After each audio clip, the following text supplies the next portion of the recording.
Gaza മുനമ്പിലെ Hamas ഭരണത്തെ പൂർണ്ണമായി ഇല്ലാതാക്കാനുള്ള ഇസ്രയേലിന്റെ ദൃഢനിശ്ചയത്തിന്റെ ഏറ്റവും പുതിയ ഉദാഹരണമാണ് സുരക്ഷാ മന്ത്രിസഭ അംഗീകരിച്ച പദ്ധതി. ഓഗസ്റ്റ് 7 രാത്രി മുഴുവൻ നീണ്ടുനിന്ന യോഗത്തിന് ശേഷമാണ് ഈ സുപ്രധാനമായ തീരുമാനം കൈക്കൊണ്ടത്. പ്രധാനമന്ത്രി ബെഞ്ചമിൻ നെതന്യാഹു മുന്നോട്ട് വെച്ച ഈ പദ്ധതിക്ക് പിന്നിൽ വ്യക്തമായൊരു ദീർഘകാല ലക്ഷ്യവുമുണ്ട്.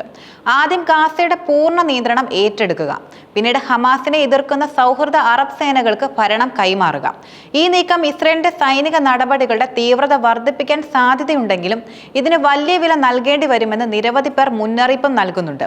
ഈ തീരുമാനത്തിനെതിരെ ഇസ്രയേലിന്റെ അകത്തും പുറത്തും ശക്തമായ എതിർപ്പുകളാണ് ഉയർന്നിട്ടുള്ളത്. റിപ്പോർട്ടുകളിൽ പറയുന്നതനുസരിച്ച് ഇസ്രയേലിന്റെ ഉന്നത സൈനിക ജനറൽമാർക്ക് ഈ പദ്ധതിയെക്കുറിച്ച് വലിയ ആശങ്കയുണ്ട്. ഹമാസിന്റെ പിടിയിലുള്ള ഏകദേശം 20 ബന്ദികളുടെ ജീവൻ ഈ നീക്കം കൂടുതൽ അപകടത്തിലാക്കുമെന്നും കഴിഞ്ഞ 2 വർഷമായി നിരന്തരമായ യുദ്ധത്തിൽ ഏർപ്പെട്ടിരിക്കുന്ന സൈനികർക്ക് ഇത് വലിയ സമ്മർദ്ദം ഉണ്ടാക്കുമെന്നും അവർ വാദിക്കുന്നു. സൈനിക വിജയത്തെക്കാൾ രാഷ്ട്രീയ വിജയം ലക്ഷ്യമിട്ടുള്ള ഒരു നീക്കമായിട്ടാണ് ഇത് വിലയിരുത്തപ്പെടുന്നത്. ബന്ദികളുടെ കുടുംബങ്ങൾ ഈ തീരുമാനത്തെ എതിർക്കുന്നവരിൽ മുൻപന്തിയിലുണ്ട്. തങ്ങളുടെ പ്രിയപ്പെട്ടവരുടെ സുരക്ഷയെക്കുറിച്ചുള്ള ഭയമാണ് അവരുടെ പ്രധാന ആശങ്ക. സൈനികർ നടപടികൾ കൂടുതൽ തീവ്രമാക്കുമ്പോൾ ഹമാസ് ബന്ദികളെ ഉപദ്രവിക്കാനോ കൊല്ലാനോ സാധ്യതയുണ്ടെന്നും അവർ ഭയപ്പെടുന്നു. ഈ സാഹചര്യത്തിൽ ബന്ദികളെ തിരികെ കൊണ്ടുവരുന്നതിന് മുൻഗണന നൽകുന്നതിന് പകരം സൈനിക നടപടികൾക്ക് പ്രാധാന്യം നൽകുന്നത് അവർക്ക് നിരാശയുണ്ടാക്കുന്നു. നെതന്യാഹുവിന്റെ ഈ പ്രഖ്യാപനത്തെ ഹമാസ് ശക്തമായി എതിർക്കുന്നുമുണ്ട്. ഇസ്രയേലുമായി ബന്ധമുള്ള ഏതൊരു ഭരണകൂടത്തെയും അധിനിവേശ സേനയായി കണക്കാക്കുമെന്നും പലസ്തീനികൾക്കിടയിൽ അങ്ങനെ ഒരു ഭരണകൂടത്തിന് വിശ്വാസം നേടാൻ കഴിയില്ലെന്നും ഹമാസ് ഉദ്യോഗസ്ഥർ വ്യക്തമാക്കി. പലസ്തീൻ ജനതയുടെ താൽപര്യങ്ങൾക്ക് വിരുദ്ധമായ ഒരു നീക്കമായാണ് അവർ ഇതിനെ കാണുന്നത്. ഈ വിഷയത്തിൽ അറബ് രാജ്യങ്ങളുടെ പ്രതികരണം നിർണായകമാണ്.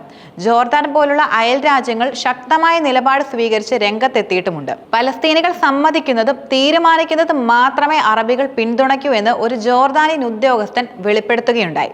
ഇത് ഈ വിഷയത്തിൽ ഇസ്രയേലിന് അറബ് ലോകത്തിന്റെ പൂർണ്ണ പിന്തുണ ലഭിക്കുന്നില്ല എന്നതിന്റെ വ്യക്തമായ സൂചനയാണ് നൽകുന്നത്.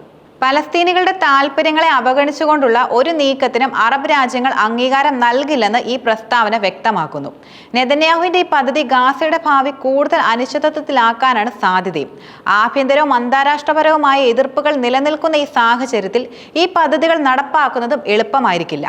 ഇത് മേഖലയിലെ സമാധാന ശ്രമങ്ങൾക്ക് വലിയ തിരിച്ചടിയാകുമെന്നും നിരീക്ഷകർ അഭിപ്രായപ്പെടുന്നു.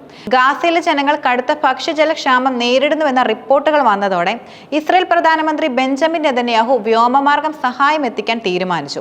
എന്നാൽ അന്താരാഷ്ട്ര മാധ്യമങ്ങൾ ഈ നീക്കത്തെ ഒരു PR സ്റ്റണ്ട് മാത്രമായിട്ടാണ് കാണുന്നത്. യഥാർത്ഥത്തിൽ ഈ സഹായം ആവശ്യമുള്ളവരിലേക്ക് എത്തുന്നില്ലെന്നും ഈ പ്രവർത്തനങ്ങൾ ദുരന്തങ്ങൾക്ക് വഴിവെക്കുന്നുണ്ടെന്നും റിപ്പോർട്ടുകൾ ചൂണ്ടിക്കാട്ടുന്നു. വിമാനങ്ങളിൽ നിന്ന് താഴെയിടുന്ന സഹായപ്പെട്ടികൾ പലപ്പോഴും സായുധ സംഘങ്ങൾ ബലം പ്രയോഗിച്ച് പിടിച്ചെടുക്കുന്നുണ്ട്. ചിലപ്പോൾ ആളുകളെ വെടിവെച്ചും ഈ സംഘങ്ങൾ സഹായങ്ങൾ കൈക്കലാക്കുന്നുമുണ്ട്. പിന്നീട് ഈ സാധനങ്ങൾ മാർക്കറ്റിൽ ഉയർന്ന വിലയ്ക്ക് വിൽക്കപ്പെടുന്നു.